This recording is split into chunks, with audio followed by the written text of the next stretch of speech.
Welcome to my channel. তো ভৌতবিজ্ঞান suggestion 2023 মাধ্যমিকে কোন কোন কোশ্চেনগুলো আসতে পারে তোমাদেরকে ভৌতবিজ্ঞানের, সেগুলো বিগত দিনগুলোতে তোমাদেরকে সাজেশন দেওয়া রয়েছে। আজকে আমি 4টে চ্যাপ্টার বেছে নিয়েছি, যেই 4টে চ্যাপ্টার থেকে তোমাদেরকে ইম্পর্টেন্ট কোশ্চেনগুলো এবং আগত মাধ্যমিক পরীক্ষায় কোন কোশ্চেনগুলো আসতে চলেছে সেই সম্পর্কে আলোচনা করব। তো দেখো কোন 4টে চ্যাপ্টার বেছে নিয়েছি, যে পর্যায় সারণী এবং মৌলদের ধর্মের পর্যায়বৃত্ততা, 2তে আয়নীয় ও সমযোজী বন্ধন, 3এ নিয়েছি তড়িৎ প্রবাহ ও রাসায়নিক বিক্রিয়া, 4এ নিয়েছি পরীক্ষাগার ও রাসায়নিক শিল্পে অজৈব রসায়ন। এই 4টে চ্যাপ্টার সম্পর্কে তোমাদের আলোচনা করব। চলো শুরু করা যাক আজকের কোশ্চেন পর্ব। সোডিয়াম নাইট্রাইট ও অ্যামোনিয়াম ক্লোরাইডের গাঢ় জলীয় দ্রবণের মিশ্রণকে উত্তপ্ত করলে কি ঘটবে, সমীকরণ সহ লেখো। নাইট্রোলিম কি? আয়োনাইজেশন শক্তি কাকে বলে? পারদ তড়িৎ পরিবহন করে, তাহলে পারদ কি তড়িৎ বিশ্লেষ্য পদার্থ? ব্যাখ্যা করো। একটি মৃদু তড়িৎ বিশ্লেষ্য পদার্থের নাম লেখো। অ্যামালগাম কাকে বলে? উদাহরণ দাও। অ্যামোনিয়ার একটি বিজারক দ্রব্য, প্রমাণ করো। উত্তপ্ত ক্যালসিয়াম কার্বাইডের উপর দিয়ে নাইট্রোজেন গ্যাস চালনা করলে কি ঘটবে, সমীকরণ সহ ব্যাখ্যা করো। পরবর্তী কোশ্চেন দেখো, এ বি সি মৌলগুলির পারমাণবিক সংখ্যা যথাক্রমে 6, 8 এবং 10। সি হলো একটি নিষ্ক্রিয় মৌল। একে কি রয়েছে? কোন মৌলটি অপরা তড়িৎ ধর্মিতা সব থেকে বেশি? 2-এ রয়েছে কোন মৌলটির পরমাণু আকার সবচেয়ে কম? 3-এ রয়েছে বি মৌলটি মেন্ডেলের পর্যায় সারণীর কোন শ্রেণীতে অবস্থিত? চতুর্থ পর্যায়ের মৌলগত সন্ধিগত মৌলের সংখ্যা কত? 30, 14, 28 না 10? কোন হ্যালোজেন মৌলটির তড়িৎ ঋণাত্মকতা সবচেয়ে কম? এফ, সিএল, বিআর না আই এর? দীর্ঘ পর্যায় সারণী শ্রেণীর সংখ্যা 9, 13 না 18 না 19? দ্রাব্যতা একটি পর্যায়গত ধর্ম, সত্য না মিথ্যা? সন্ধিগত মৌলের একটি বৈশিষ্ট্য লেখো। কোন ক্ষারীয় মৃত্তিকা মৌলটি তেজস্ক্রিয়? তো পরবর্তী কোশ্চেনে যাওয়ার আগে তোমরা যদি এই চ্যানেলে প্রথম হয়ে থাকো, অবশ্যই চ্যানেলটাকে সাবস্ক্রাইব করো এবং ভিডিওটা ভালো লেগে থাকলে শেয়ার এবং লাইক করো। এছাড়াও বোর্ডস এডুকেশনের ফেসবুক এবং ইনস্টাগ্রাম পেজ আছে, তাতে তোমরা জয়েন করতে পারো। আর এই কোশ্চেনগুলোর পিডিএফ চাইলে তোমরা হোয়াটসঅ্যাপ গ্রুপ এবং টেলিগ্রাম গ্রুপ আছে, যার লিঙ্ক ডেসক্রিপশন বক্সে দেওয়া রয়েছে, সেখানে ক্লিক করে তোমরা জয়েন হয়ে যেতে পারো। দেখো পরবর্তী কোশ্চেন কি রয়েছে। দ্বিতীয় পর্যায়ে থাকা ক্ষারীয় মৃত্তিকা মৌল কোনটি? হ্যালোজেন মৌলগুলির মধ্যে কোনটির প্রথম আয়নীয় ভবন শক্তির মান সর্বাধিক? পারমাণবিক ব্যাসার্ধের ঊর্ধ্বক্রমে সাজাও বি, ই, এফ, সি এবং এল, আই। হাইড্রোজেনের সঙ্গে হ্যালোজেন মৌলের একটি বৈসাদৃশ্য লেখো। মেন্ডেলিফের পর্যায় সারণীর 3টি ত্রুটি লেখো। সন্ধিগত মৌল বলতে কি বোঝায়? কোনো মৌল ক্যাটায়নে পরিবর্তিত হলে তার পারমাণবিক ব্যাসার্ধ কি একই থাকে? ব্যাখ্যা করো। পর্যায় সারণীতে হাইড্রোজেনের অবস্থান বিতর্কিত কেন? তারপরের কোশ্চেন রয়েছে, আয়নীয় বিভব কাকে বলে? পর্যায় ও শ্রেণী বরাবর কিভাবে পরিবর্তিত হয়? ওপর থেকে নিচে দীর্ঘ পর্যায় সারণীর গ্রুপ 1 মৌলগুলির পারমাণবিক ব্যাসার্ধ কিভাবে পরিবর্তিত হয়?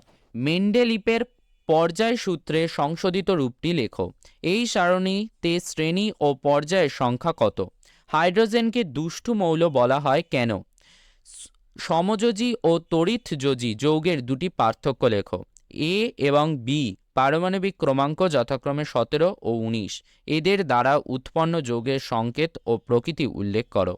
NaCl ও মিথেনের দুটি ভৌত ধর্মের পার্থক্য লেখো। ইলেকট্রন ডট গঠনের মাধ্যমে মৌলগুলি কিভাবে গঠিত দেখাও। CaO এবং NaCl। তারপরে রয়েছে সমযোজী ও আয়নীয় যৌগের মধ্যে 4টি পার্থক্য লেখো। আয়নীয় যৌগের গলনাঙ্ক ও স্ফুটনাঙ্ক বেশি হয় কেন? সমযোজ্যতা ও তড়িৎ যোজ্যতা বলতে কি বোঝায়? চিনির জলীয় দ্রবণ তড়িৎ পরিবহন করতে পারে না, কিন্তু সোডিয়াম ক্লোরাইডের জলীয় দ্রবণ পারে কেন? সোডিয়াম ক্লোরাইডের ক্ষেত্রে আণবিক ওজনের বদলে সংকেত ওজন কথাটি ব্যবহার যুক্তিসঙ্গত কেন? লুইসের ধারণা অনুসারে সমযোজী বন্ধন কিভাবে গঠিত হয়, একটি উদাহরণ দিয়ে লেখো।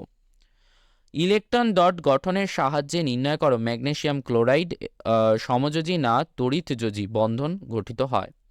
Mg ইকুয়ালস টু 12 এবং Cl ইকুয়ালস টু 17, কোনটি তড়িৎযোজী ও কোনটি সমযোজী দেখাও। NaF এবং HCl এবং C2H4 CaO MgCl2 CaCl2 CCl4 H2O CH4 CO2 NaCl। সমযোজী দ্বিবন্ধনযুক্ত একটি যৌগ অণুর উদাহরণ দাও। অণুটির লুইস ডট গঠন চিত্র অঙ্কন করো।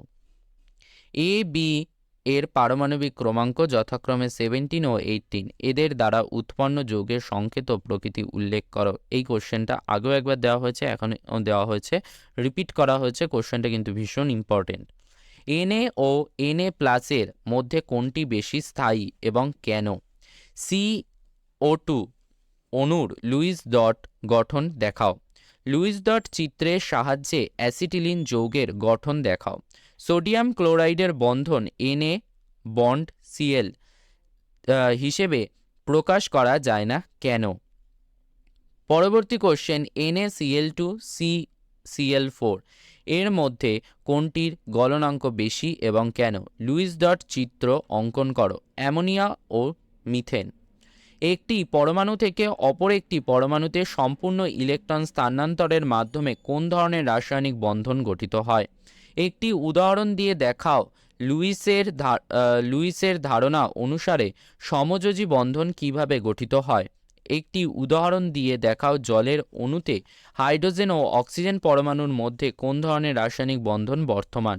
সোডিয়াম ক্লোরাইডের ক্ষেত্রে আণবিক ওজনের বদলে সাংকেতিক ওজন কথাটি ব্যবহার করা হয় কেন? এই কোশ্চেনটাও কিন্তু রিপিট করা হয়েছে। পরবর্তী কোশ্চেন দেখো যে তড়িৎ বিয়োজন কাকে বলে? উদাহরণ দাও। তড়িৎ বিশ্লেষণের মধ্য দিয়ে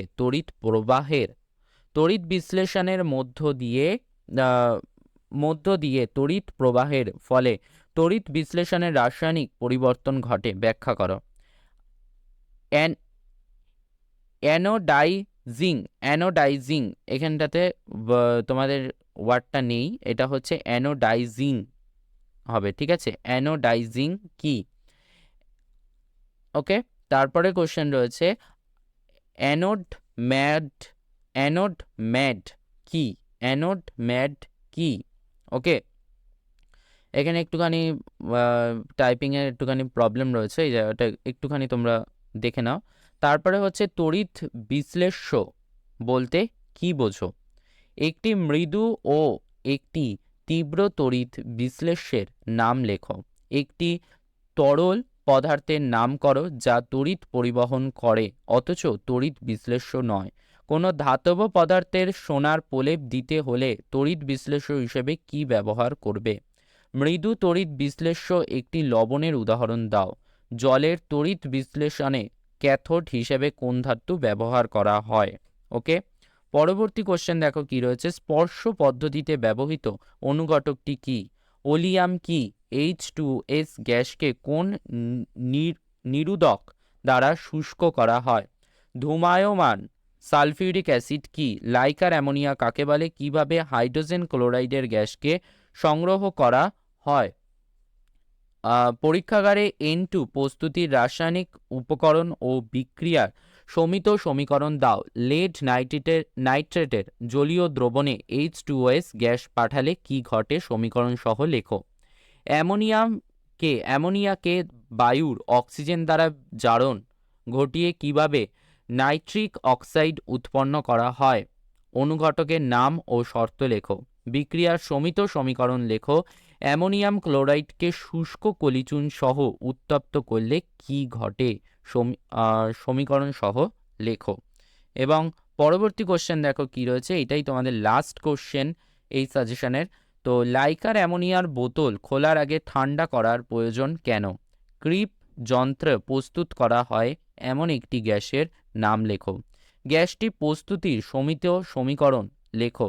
হেবার পদ্ধতিতে অ্যামোনিয়ার শিল্প উৎপাদনের শর্তাবলী ও বিক্রিয়ার সমিত সমীকরণ লেখো। অম্লরাজ কি? ব্যবহার লেখো। তারপর অসওয়াল্ড পদ্ধতিতে নাইট্রিক অ্যাসিডের প্রস্তুতি বর্ণনা করো। তো থ্যাংক ইউ ফর ওয়াচিং ভিডিওটা ভালো লাগলে অবশ্যই লাইক এবং কমেন্টস করো, এবং চ্যানেলটাকে সাবস্ক্রাইব না করে থাকলে অবশ্যই চ্যানেলটাকে সাবস্ক্রাইব করো। পরবর্তী দিনকা তোমাদের লাস্ট একটা চ্যাপ্টার বাকি রয়েছে জৈব রসায়ন, তার সাজেশন নিয়ে খুব তাড়াতাড়ি ফিরছি, এবং ম্যাথসেরও সাজেশন তোমাদের জন্য আসছে। তো তোমরা চ্যানেলটাকে সাবস্ক্রাইব করো এবং সাজেশনগুলো করে তোমরা মাধ্যমিকে ভালো ফল করো, সেটাই আমি চাই। ওকে, দেখা হচ্ছে পরবর্তী দিন।